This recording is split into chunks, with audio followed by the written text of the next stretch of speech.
নমস্কার, দেখছেন কলকাতা টিভি। আপনাদের সঙ্গে রয়েছে আমি ঋষিকেশ। শুরু করছি সংবাদ সারাদিন। শুরুতেই যে খবরের দিকে নজর রাখবো, এপিক কার্ড নিয়ে অভিযোগের প্রেক্ষিতে পদক্ষেপ নির্বাচন কমিশনের।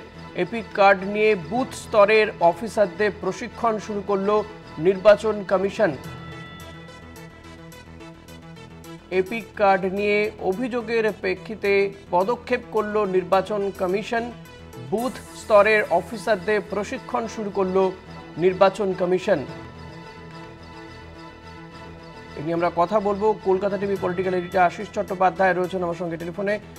আশিস দা, এক্ষেত্রে নির্বাচন কমিশন ঠিক কি পদক্ষেপ করলো?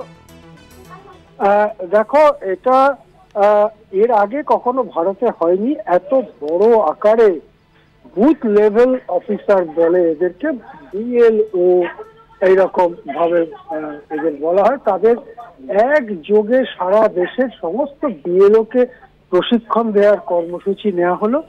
এবং এই ধরনের প্রশিক্ষণ এবং গবেষণার কাজের জন্য যে ইনস্টিটিউট তৈরি হয়েছে, India international institute of democracy and election management,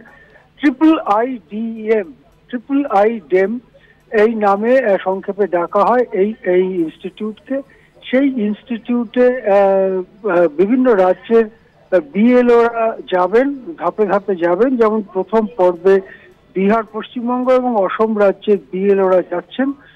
বিএলওদের সংখ্যা প্রচুর হয়, আসলে যতগুলো বুথ ততজন তো বিএলও হনই, তার থেকে কিছু বেশিই হন, কেননা কিছু এক্সট্রা রাখা হয় অসুখ বিসুখ হলে রিপ্লেস করার জন্য।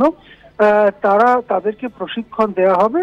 স্বভাবতই যেখানে ভোটার তালিকা নিয়ে হাজার প্রশ্ন উঠছে, যেখানে এপিক কার্ডের নম্বর 1 এটা মেনে নিতে বাধ্য হয়েছে নির্বাচন কমিশন, যেখানে কালকেই পশ্চিমবঙ্গের সিইও জানিয়েছেন যে এরকম 600 এপিক কার্ড চিহ্নিত করা গেছে পশ্চিমবঙ্গে, যে এপিক কার্ডের নাম্বারগুলো অন্য রাজ্যের কারুর নাম্বারের সঙ্গে মিলে যাচ্ছে।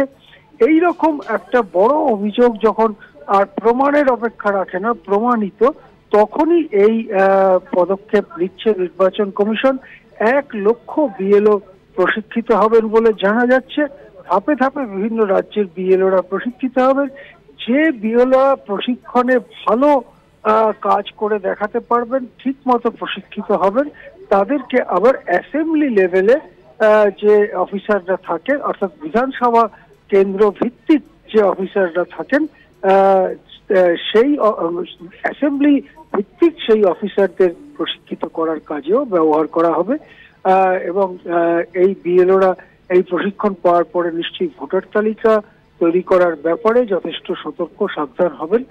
সেই রকম ভাবে প্রশিক্ষণ দেওয়া হবে বলে মনে করা হচ্ছে। হ্যাঁ, ধন্যবাদ আশিস দা। কথা বলছিলাম পলিটিক্যাল এডিটর আশিস চট্টোপাধ্যায়ের সঙ্গে।